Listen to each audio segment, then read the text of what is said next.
America's founders are calling. It's your opportunity to respond. This is the Liberty Brief Podcast with your host, Robert Melso, featuring Dr. Thomas Giordano.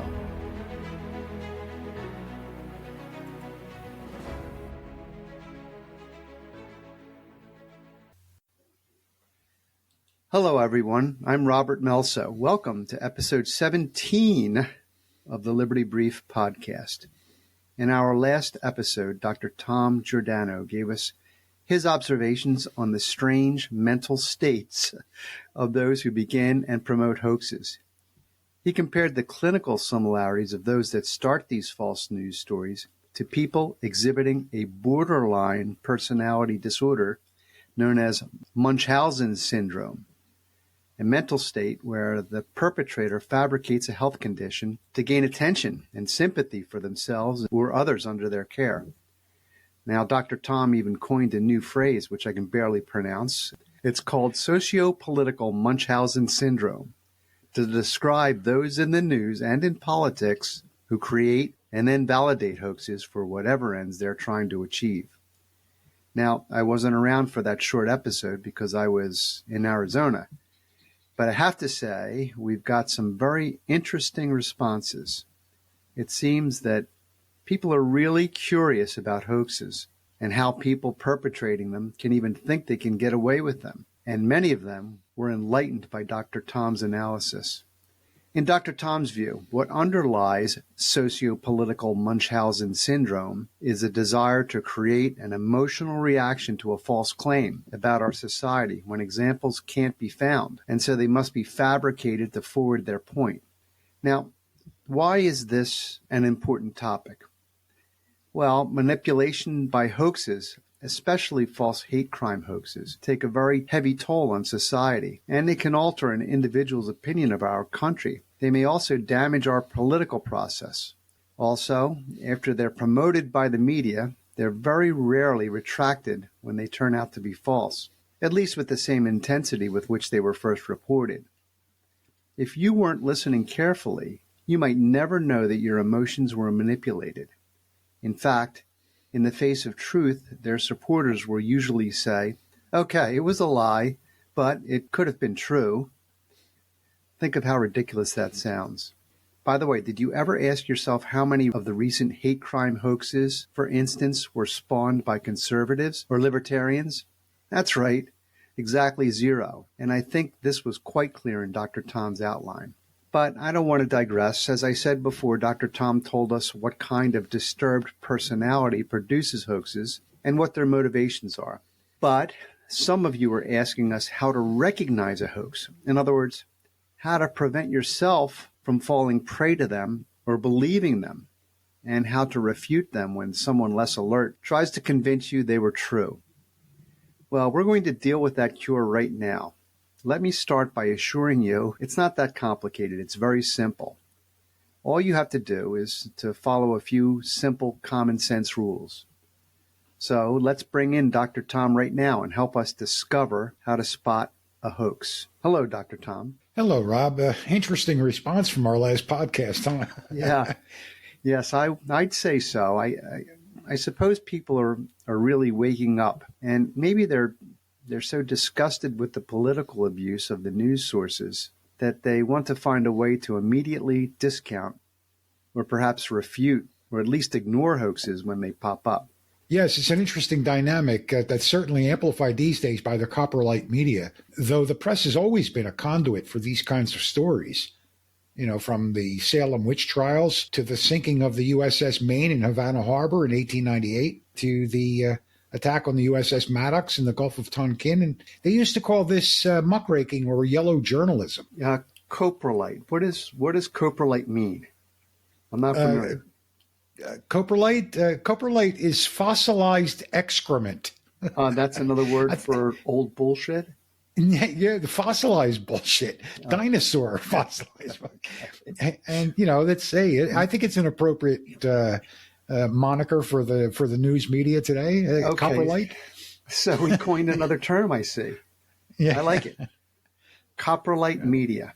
Yeah. Anyway, I suppose you could call false flag attacks hoaxes too. Oh, sure. The burning of the Reichstag in Germany in 1933 was a perfectly executed political hoax by the National Socialists, and it resulted in even more than what they were bargaining for. Okay, Dr. Tom, for our audience, tell us what happened in Germany in 1933. Okay. Well, the Nazis went into the basement of the Reichstag building in Berlin, which houses the Bundestag, the lower house of Germany's parliament, and set it up to burn down. The Nazis formed a hoax through newspapers to put the blame on communists. They found a culprit to prove their lie, and they arrested a young mentally retarded Dutch communist to prove it. They held him up. All right, this gave Hitler the support to pass the Enabling Act, giving him dictatorial powers. He then dissolved the parliament, cementing his role as Führer. You know, Dr. Tom, I don't think I can completely blame the media, because I suppose any emotionally charged hoax will gain readership and eyeballs faster than any other news story. So for the sake of, say, their profit, there's a perverted sense that news organizations will always be in a hurry to publish any type of emotionally charged story without giving it the usual competent journalistic checks. Well, I would agree with you if it was an actual free press. But when they are the arm of the people making the claim, or when they are the propagandists for the people making the claim, you're not going to find that. Yes, they will jump on a sensational story. But in the case of Nazi Germany, immediately after, anybody who questioned that story, their paper was shut down. So hoaxers, especially on the left, can always count on a compliant media and those in society who will wish to believe the hoax to be true. The media will rush to publish or promote the hoax. That's obvious. These, however, are the socio-political Munchausen syndrome by proxy folks that I talked about in the last episode. Can you say that word 5 times really quickly? Yes, I can. No, I won't ask you to do that. Okay. Well, let's get back to things. In the last episode, you were speaking strictly about the clinical analysis of a hoaxer. And I have to confess that took a little too much effort on my part. I think our audience, and I know I need something simple that we can all apply on the fly. Firstly, we use the word all the time, and I think most people just say a hoax is a lie. But where did the word come from? Well, as far as I understand, back in the early 1600s, hocus pocus, which is a phrase we all know, was a common term or name for a magician or a juggler back in Old England. They bedazzled their audiences with this fake Latin-sounding term to distract people while they performed their magic or juggling act. I have read that the term may have come from a twisting of the sacramental blessing from the Roman Catholic Mass. In Latin, it's hoc est corpus meum, or this is my body in English. Some have linked it to the adverb holus bolus, which means all at a gulp or all at once. This is where we probably got the expression to swallow something whole. I'm not really sure, but they both seem to fit. Well, I suppose all that makes sense, I guess. Dr. Tom, I'd like to ask you how we can spot a potential hoax. Maybe we have to get into the common characteristics that they all have that'll help us spot this garbage out of the gate. Well, Rob, let's hold off a minute and do a bit of reflection before we start getting into the particulars of hoaxes. Firstly, let's look at the value of truth. With hoaxes, we are actually looking at just one of the many forms of assault on truth.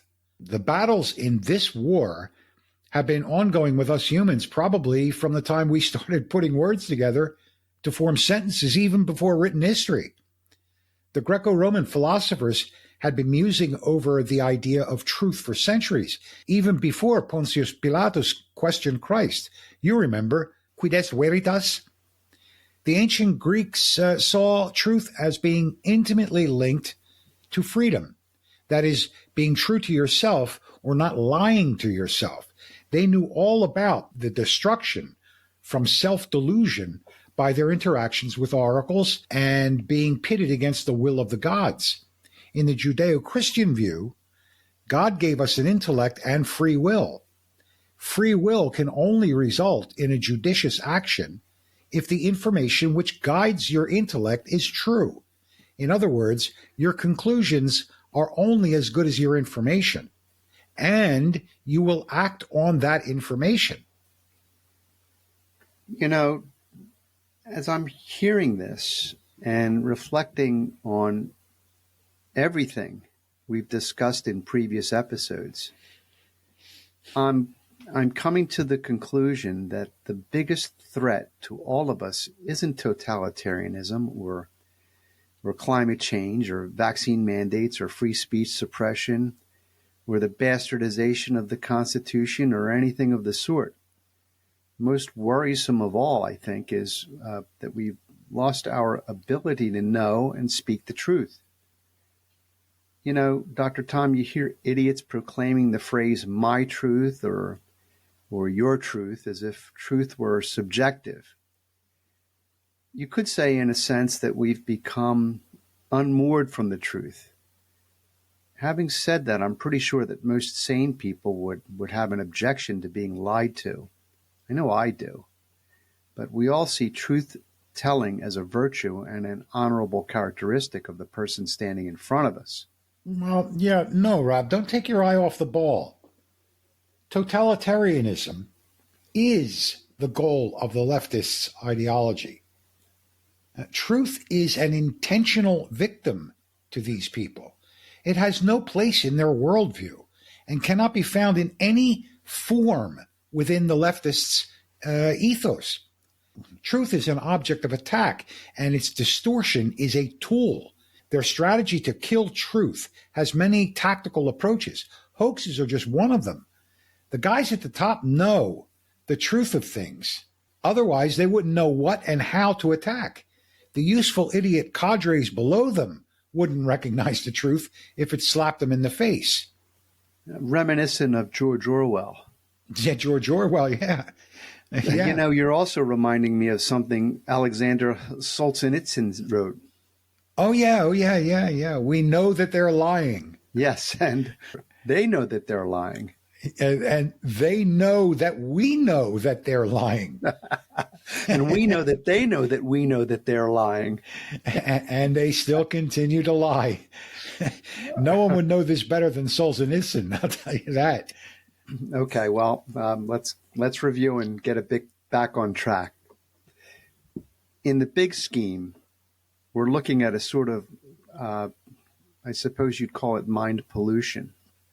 They inject deceptions into society like it was some sort of slow-acting poison. Exactly the point.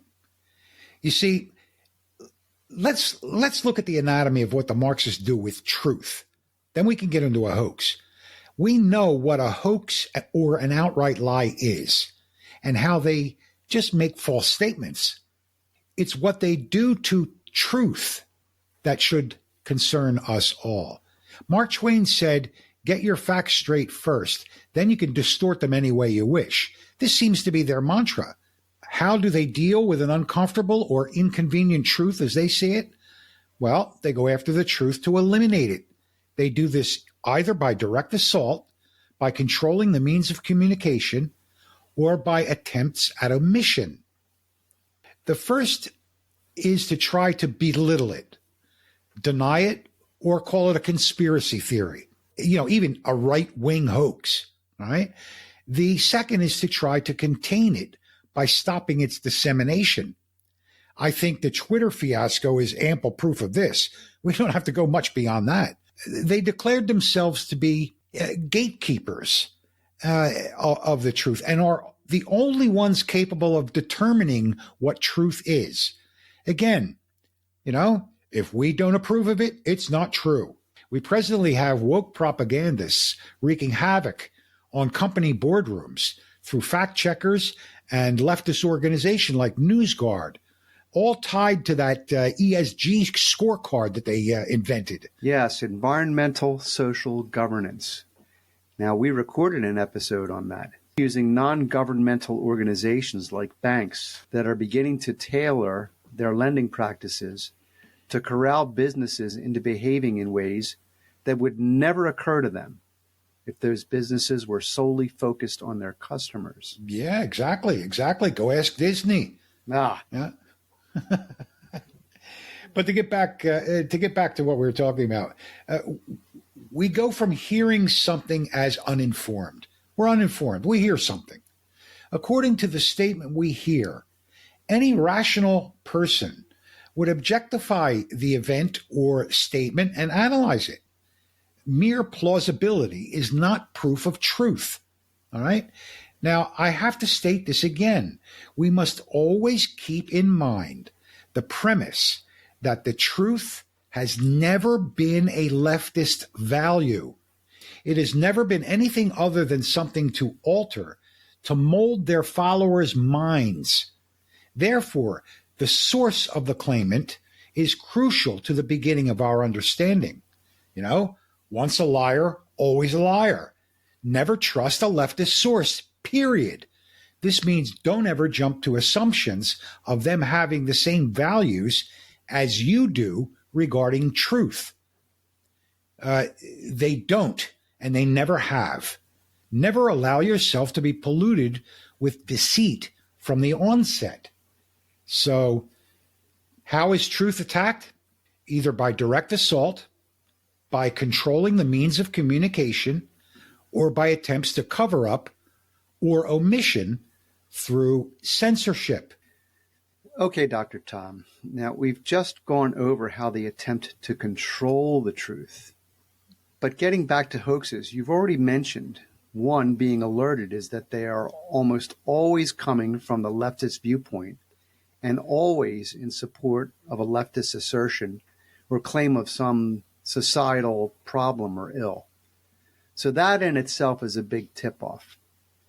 Now, I think I and perhaps our audience needs something simple to use as a gauge. So what are the major characteristics of hoaxes as you see them? Well, let's try to make it simple. Let's try this. I think I can give you 5 typical attributes to alert you. You can then watch out for them, All right, I'm in. Let's go. Okay, all right. Number 1, every time you hear something that is intended to enrage a specific group of people, it has the earmarks of a hoax. You mentioned hate crime hoaxes. Those are always the most emotionally charged and always revolve around either race or gender pronouns or something that they could latch on to and basically shame a person or virtue signal a person. But there are a lot of different types of examples, all right? So you need an audience that you're aiming this to that has to be hypersensitive to a specific thing, whether it exists or doesn't exist in society, okay? Number 2, they are immediately promoted by the media using exactly the same storyline and often the same phrases, word for word, right? Hunter Biden's laptop was Russian disinformation. Trump colluded with the Russians. All this kind of thing. I mean, we could go on and on and on. You hear it constantly repeated because this is a modus operandi of propaganda. The repetition of a phrase or a statement in perpetua to try to get you to believe it, hearing it often enough, right? Number 3, they're promoted by Democrat lawmakers using the same phrase containing buzzwords that they didn't know existed or couldn't even pronounce the day before. Like collusion, dossier, quid pro quo, this kind of thing. Those are things that they pick up on, these little tiny buzzwords, and they start throwing them out. And every time you hear some talking head Democrat opening his mouth, they're using these buzzwords, okay? How about threat to democracy? Oh, yeah, that's the best. I like that threat to democracy. It's a threat to their kind of democracy, which is totalitarianism by majority rule. That's their. I've got a few more. Yeah. Settled science. Oh, yeah, sure. The science is settled. Okay. How about this Follow one? the science. Follow the science. That's another one. Yeah, they wouldn't know science if they tripped over it because none of them ever studied it. Yeah, I mean, don't get me started. Please. Oh, 70% of all of the greenhouse gases is composed of carbon dioxide. It's a complete lie. It's a complete lie. Anybody that knows anything about the atmosphere knows that that's not true. Okay. All right. I got to keep you on topic. Okay. So all right. The third one is the fourth one. They're promoted by Democrat lawmakers, right, using the same phrases, using new buzzwords. Right. It's like they all sat down and passed the memo around. All right. All right. The fourth one is that you're not allowed to question the story.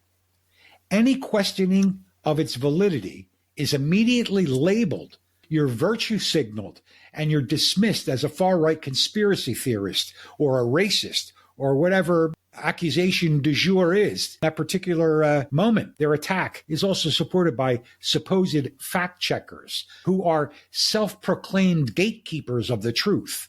You know, they're the ministry of truth, or even worse, NewsGuard, which is a hell of a story in and of itself. All right, so number 4 is you're not allowed to question the story. You can't question the story. Number 5, the story changes quickly as new facts emerge, often within 24 hours, and the purveyors change their attack tactics. All right? This is why Dan Bongino came up with his Bongino rule. Wait 24 hours or the next news cycle before you begin to come to your conclusions. Okay?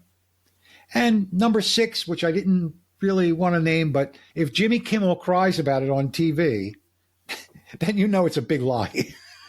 Okay. All right. If you see 2 or more of these happening right from the beginning, you know you're looking at a hoax. Okay. I think I get the point. How about for our audience? Let's do this. Let's test your theory. I'd like to mention a hoax, and then you tell me how it met some of the characteristics and how you or anyone could have known within the first day or so that it was a lie. You want to try that? Sure. Yeah, sure. I think that'll be fun. Okay. Well, you mentioned hate crime hoaxes, so let's start with that. I'm going to toss you out a softball. Jesse Smollett. Oh, boy. Rob, that one's easy. The story was ludicrous from the start. I mean, if you were to hear a story, a black guy gets mugged in Chicago, that's believable. Okay? Ends it right there. Yeah, okay, well, that makes sense. But then we learned that it was at 3 a.m. as he was walking to a Subway shop in sub-zero weather to get a tuna sandwich. Again, in Chicago. That's your first questionable clue right there. Then 2 white guys wearing MAGA hats from across the street identify him as that black homosexual actor from a show that no one watches. Okay? Again, at 3 a.m. in sub-zero weather in Chicago. But it gets even more bizarre. These 2 white MAGA hat wearing guys are walking around Chicago at 3 a.m. in sub-zero weather with a bottle of bleach and a noose. By the way, just for the record, do you know at what temperature bleach freezes? No. At 20 degrees Fahrenheit. And these guys were walking in temperatures that were sub-zero.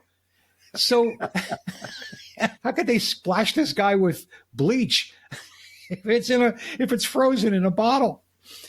So when were we supposed to get to an inkling that this might not be true? Was it when they were in Chicago and yelled, "This is MAGA country"? The story changed more often than Biden tripped up the flight of steps to Air Force One. That's your third clue. The icing was when he went on went on air crying about the incident while the interviewer nodded in sympathy instead of questioning the believability. You should have known before then, but if you didn't, that proved it. Well, in short order, the two white guys turned out to be two immigrant Nigerian brothers. I mean, this was a pure case of socio-political Munchausen syndrome. Smollett checked off all the boxes to enrage as many anti-Trump socialist categories as he could. Then the abettors, the Democrat Party, the leftist political pundits, the race baiters, and the copper-light media all started to uncritically march in lockstep with the story. By the way, this is a perfect illustration of how people on the left have to make up racist incidents when there are not enough of them to keep the narrative going. Okay. I have to admit that at first I thought it might be true. I couldn't fathom anyone in their right mind could possibly make this up. But now I think I can see that you can't put anything past Munchausen's syndrome or the media. All right, how about another one? Mike Brown was murdered by a Ferguson police officer while he was surrendering and holding his hands in the air, which was one of the incidents that spawned the Black Lives Matter movement. Yeah, you mean all those mostly peaceful protesters? Well, the first clue was how incendiary the coverage of the incident was. Right? If you watched the initial reports, you might have surmised that all of the Ferguson police force was racist. Well, that's your first clue. The second clue was that hands up, don't shoot claim, which was quickly debunked. You see, hoaxers needed to make the situation impossibly racist and unjust to ignite specific people in the public to react. Reports came out that Brown didn't have his hands up and was actually moving towards the officer when he was shot. As a matter of fact, he reached into the police officer's car and tried to grab his weapon. Okay? You see how the story quickly changes? That's a sign your emotions are being manipulated. That was clue number 3. Okay? Even under the pressure of the enraged publicity surrounding the incident, Eric Holder's Justice Department investigation concluded there was no justification for a federal prosecution of Officer Wilson. But the damage had been done, and the hoax started, and the maelstrom of looting and rioting and damage and destruction and murder around the country commenced, okay? It was a complete hoax. It was a lie. All right, let's try this one. The first impeachment, hoax. A conversation with Zelensky was an attempted bribe. Oh, yeah. Well, the first news was that Trump wanted to bribe Zelensky by withholding aid. By the way, it is ironic that this is precisely what Biden did and bragged about before that meeting at the Council on Foreign Relations if they didn't fire the guy investigating Burisma, the company that his worthless son Hunter was on the board of directors of, right? Now, Trump was on a call right from the beginning. Trump was on a call with another head of state. He was on a call that had about 30 people listening in on the conversation. Interestingly, it was leaked by one of those listeners to the prostitutes. Okay. Trump immediately declassified and released the full transcript. All right. The truth came out. That was your first clue. All right. That it was leaked. Right. But then the media and the Democrats found a new term and repeated it over and over again. Quid pro quo. Right. That's your second clue right there. Right. When it came out that Trump had only mentioned the idea of investigating Hunter Biden and had in fact released the funds without any action on Zelensky's part, well, that no longer mattered, right? We went on to impeach Trump on the basis of a phone conversation anyway, all with an approving media in lockstep agreement. Well, the damage was done and the impeachment went forward regardless of the truth, and it went nowhere. It was a waste of time and money. Okay, last one. The 2020 presidential election was the most secure election in history. Yeah, right. The first clue was when we heard this same phrase over and over again by every mainstream media outlet. This was the most secure election in history. How the frig do they know? Right? But then no one mentioned how that was measured. All right? That was the second clue. What were they basing that opinion on? Then came reports of, unsecured ballot boxes, unsolicited mailings of absentee ballots to old and inaccurate lists, boxes of ballots showing up at counting centers without chain of custody records, relaxed verification procedures like in Pennsylvania, where timestamps and valid signatures were no longer needed to secure the ballots. This was your third clue. How about 1,800,000 ballots being sent out in Pennsylvania and 2,400,000 being returned? Oh, what's that? Nothing? All right. Or the videos in Georgia of election workers pulling out bins of ballots and throwing them into ballot machines for counting after the station was closed and the observers were sent home. Are we seeing patterns yet? We're supposed to not question this? Oh, it's what is this? Hey, nothing to see here? Well, I'm a slow learner, but I think I can draw some of my own conclusions there. Exactly. All right. Well, I suppose we can wrap this up. So let's summarize. The next time you hear the hoax, which, by the way, will probably be this week, yeah, don't fall for the immediate intended response. Remember to stop and think. Don't let the madness of the crowd or the propagandist media control your emotional response. Maybe wait a few days for the truth or for the story to change. That's it. That's the Bongino rule. Okay. Listen for the clues we discussed. They were oft repeated phrases by a media in lockstep with one another, quickly changing stories, enraging storyline. By then, you'll have treated yourself to some popcorn and have had a laugh at the news cycle spin. Yeah, I'll tell you, humor is what these people hate. They really hate being laughed at. All right. Well, thanks, Dr. Tom, for some good advice for thinking adults to follow when false news stories break. All right, you're welcome, Rob. It was my pleasure. All right. Well, for the next episode, we'll be talking about another type of lie, how facts are altered or often presented without context to help foster a false narrative. We'll call this one the subjective lie. So until then, thank you, Dr. Tom, and we will see you next time. You've been listening to The Liberty Brief, based on the book Unalienable, What It Really Means and Why It Matters by Dr. Thomas Giordano. If you want to help spread the word, please subscribe, like, and share using the links below. You can also check out Dr. Giordano's book on Amazon using the links as well.